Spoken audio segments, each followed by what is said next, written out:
ada sebuah buku ya, karya John Naisbitt. Buku ini sangat terkenal. Dia memaparkan tentang high tech dan high touch.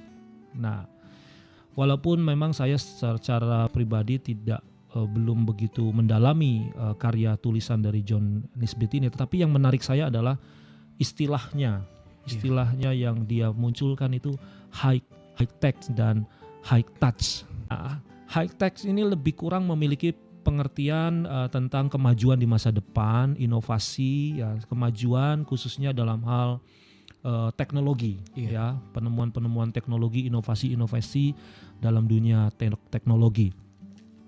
Lalu high touch adalah mempercayai sesuatu yang mengakui adanya hal-hal yang lebih besar daripada kita, atau mengakui adanya sesuatu yang lebih besar di luar diri kita, entah itu manusia atau itu Tuhan. Nah, itu kurang lebih gambaran dari karya John Naisbitt ini. Nah, jadi dalam pengertian yang sudah dijelaskan secara sederhana tadi, lantas apa itu high tech itu ya? Ya, ini dimulai dari rasa ketidakpuasan manusia yang selalu manusia itu memiliki kemampuan nalar yang sangat tinggi, kecerdasan yang sangat luar biasa, sehingga manusia itu memiliki daya untuk menciptakan sesuatu. Misalnya dulu kapak itu kan dari batu, ya kan, lalu diganti jadi perunggu, lalu diganti lagi jadi pisau, kemudian jadi gunting baja, dan kini ada laser atau water jet untuk memotong. Nah, bayangkan itu dari batu jadi laser. Mantap. Itu high tech tuh. Itu high tech. Jadi ada sebuah inovasi kemajuan yang luar biasa yang dimiliki oleh manusia. Wah, dan macam-macam teknologi yang mulai berkembang. Nah, ini adalah instrumen yang rumit sebenarnya, tapi membuat kita kini begitu sederhana. Jadi high tech ini adalah apa-apa yang kini paling cepat, tepat, dan mudah digunakan. Wah, keren banget ya. Keren. Ya, dulu kalau mau kemana-mana jalan kaki. Zaman dulu orang kalau mau pergi nggak bisa sampai 3 hari 2 malam jalan durut terus gitu, nggak bisa. Karena pada zaman dulu orang mengandalkan terang matahari kalau siang atau terang rembulan. Khususnya matahari, kalau jalan siang mereka bisa jalan jauh. Tapi begitu menjelang sore nggak boleh melanjutkan perjalanan lagi. Kenapa? Karena malam. Karena malam berbahaya kan, karena saat zaman dulu nggak ada lampu jalanan, belum ada senter, belum ada ya alat benda-benda penerang, yang ada obor kan minyaknya nggak tahan lama, ya kan.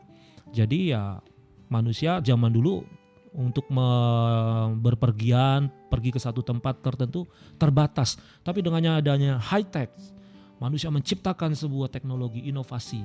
Wah, mulailah ada lampu penerang yang luar biasa, sehingga kita jalan jauh pun sudah tidak khawatir lagi ada kendaraan, ada mobil, ada pesawat dan segala macam. Nah, itu kurang lebih tentang high tech.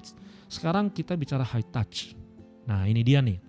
Pernah nggak kamu merasakan waktu baca buku dari seorang penulis yang sangat ternama, tiba-tiba buku itu menjadi inspirasi, dan gara-gara buku itu kamu berubah, gara-gara buku itu kamu mengalami pembaharuan pikiran dan punya motivasi semangat juang. Atau mendengar lagu, musik, wah ini lagu asik banget nih, enak banget nih, gara-gara lagu itu kita makin galau lebih dalam, atau makin melayang lebih tinggi. Ya kan?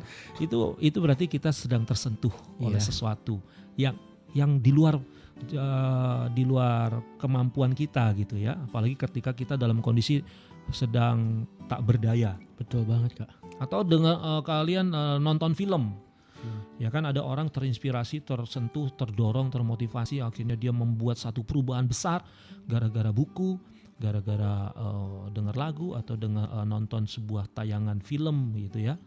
Nah, atau Anda ketika dipeluk oleh seseorang atau dicintai oleh seseorang, itu rasanya susah dibayangkan ucapkan dengan ya. kata-kata, Kak. Apalagi kalau yang meluk itu adalah orang yang paling kita guguk.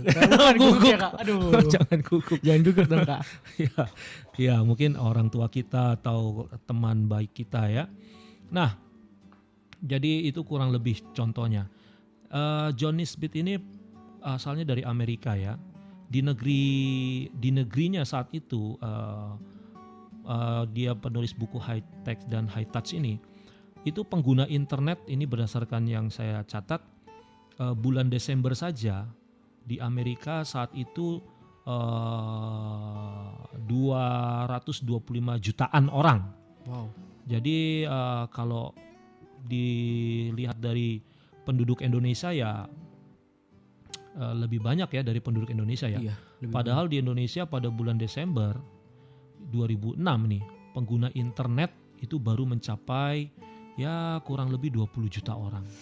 Namun akhirnya di Amerika sendiri yang teknologi gara-gara perkembangan teknologi begitu modern dan begitu maju luar biasa sehingga mereka tenggelam dalam lautan teknologi ini. Atau John Nisbet ini punya istilah itu mabok teknologi. Mabok teknologi. Ini zaman mabok teknologi nih gara-gara high touch nih ya. Karena saking banyaknya teknologi akhirnya orang jadi mabok. Jadi sekarang mabok bukan karena anggur. Bukan anggur ya Kak? Anak muda sekarang anggur mungkin ada yang suka, ada yang enggak. Wine Iya. gitu, ada yang enggak suka. Tapi kalau misalnya teknologi, siapa yang enggak suka? Pasti semuanya Ya pada kan? suka. Nah, jadi ternyata adanya high tech ini awalnya mungkin membawa perubahan yang baik buat manusia. Namun lambat laun justru ini merugikan manusia. Kenapa merugikan manusia? Karena teknologi memisahkan manusia, bisa memisahkan manusia. Ada istilah yang dekat jadi jauh, yang jauh jadi dekat. Nah, itulah butuh yang namanya high touch. Ada sentuhan-sentuhan yang perlu kita rasakan di sekeliling kita. Terinspirasi dari high tech tadi dan high touch tadi. Kenapa akhirnya muncullah HiCom. Istilah HiCom ini kami sengaja munculkan, ya izinkan saya memunculkan istilah ini karena ini kurang lebih mengakui dan menikmati sebuah kemajuan dalam hal menjalin hubungan yang tinggi kuat di dalam kehidupan manusia dengan manusia, Tuhan dengan manusia. Wow. Nah, jadi artinya lewat HiCom ini, high tech kita dan high touch kita itu bisa membuat HiCom. Nah, jadi HiCom ini menyatukan, menjembatani high tech dan high touch tadi. Nah, itu yang kita harapkan. Jadi bagaimana kita mendapatkan satu komunitas, satu pergaulan, satu hubungan yang memiliki hubungan yang tinggi, kuat dan dalam. Nah, saya temukan ada 3 jalinan hubungan yang sangat tinggi, kuat, dalam. Ini ada dalam Alkitab. Yang pertama adalah komunitas hubungan, ya. Jadi hubungan bapak dan anak. Ini jalinan hubungan ini. Ini yang kuat, bapak dan anak. Nah, seperti ada di dalam Alkitab juga bahwa Maleakhi pasal 4 ayat 6, Tuhan akan mengembalikan hati bapak-bapak kepada anak, hati anak-anak kepada bapaknya. Ini bicara apa? HiCom. Nah, HiCom ada satu komunikasi, ada komunitas, ada hubungan antara bapak dan anak yang lebih kuat. Nah, teknologi sebetulnya bisa mendukung ini, tapi yang jadi masalah kalau high tech, high touch tanpa HiCom, ini yang justru akan membuat manusia lulu gua-gua. Seperti itu. Nah, ini banyak terjadi. Kalau yang benar ada HiCom, maka bapak dan anak hubungannya bagus. Tetapi yang terjadi di generasi zaman sekarang, hubungan bapak dengan anak lowcom, ya kan? Atau rendah sekali. Kenapa rendah? Karena ya bapak-bapak, anak-anak gitu loh. Malah bisa saja dalam satu rumah bapak sama anak nggak ngomongan gitu loh. Atau dengan ibunya juga nggak ngomongan. Nah, ini hubungannya berarti tidak HiCom. Yang kedua, suami istri. Suami istri itu adalah hubungan yang HiCom menurut saya. Karena itu jalinan hubungan yang sangat lekat sekali suami istri ya. Dalam bahasa Ibrani ini ada istilah namanya yada. Yada itu berarti bicara keintiman. Ya, keintiman yang begitu luar biasa. Ini hubungan suami istri itu. High-tech ini malah bisa membuat suami dan istri juga terpisah gitu loh. Jadi tidak high-com, jadi low-com. Kenapa? Karena ya itu tadi, gadget memisahkan kita. Ternyata bukan hanya pengadilan saja yang memisahkan. Gadget pun bisa. Teknologi juga bisa membawa perceraian dan pemisahan antara suami istri. Wow. Nah, dalam Alkitab istilah suami istri ini ada. Kita sebagai umat Tuhan, gereja Tuhan, kita itu mempelai wanita. Iya. Yesus Kristus mempelai pria. Nanti Yesus datang kedua kali, itu adalah perjumpaan mempelai wanita dengan mempelai pria. Itu high-com. Wow, Ya, high-com. Yang terakhir adalah sahabat. Nah, naik kereta terus tiba-tiba duduk bersama dengan orang gak tahu awalnya, terus kenalan. Nah, saya kenal kamu, tapi kan dia bukan sahabat. Iya, baru tahu Nggak, doang. ya komunikasi bisa lanjut bisa enggak. Kalau terus lanjut lama-lama dari kenal jadi teman. Betul. Jadi teman akhirnya paling dekat, paling lengket adalah jadi sahabat. Kalau ada persahabatan, disitulah high-com. Nah, masalahnya gara-gara teknologi juga persahabatan bisa rusak gitu ya. Gara-gara teknologi nih. Karena dengan teknologi kan kita bisa curhat tuh apa saja tuh. Akhirnya keceplosan ngomong kah atau menulis status kita yang nyinggung teman kita, yang tanpa sadar orang akhirnya bacanya juga mungkin salah paham dan sebagainya. Ya terjadilah. Nah, Alkitab itu banyak sekali menceritakan tentang persahabatan. Bahkan Amsal 17 ayat 17 sangat familiar sekali ayat ini kan.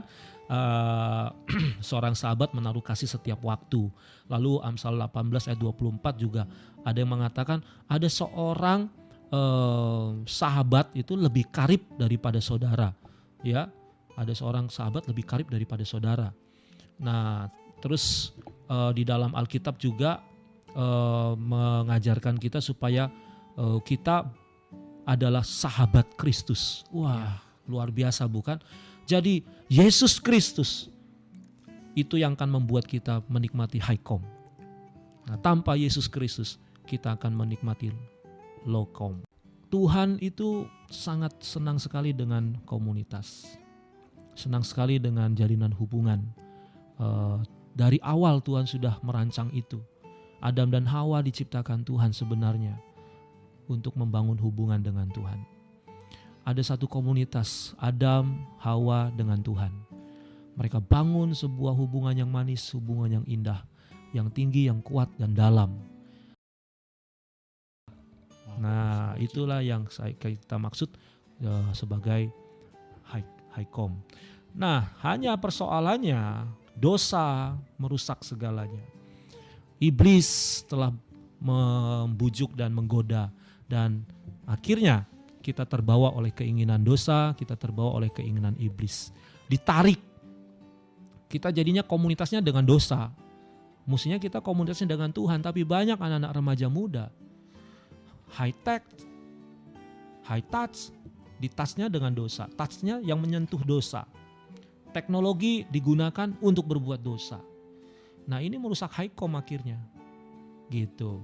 Nah, akhirnya anak-anak remaja muda hubungannya, komunitasnya pun tidak tulus lagi, tidak murni lagi, tidak lagi mengalami hubungan yang sehat.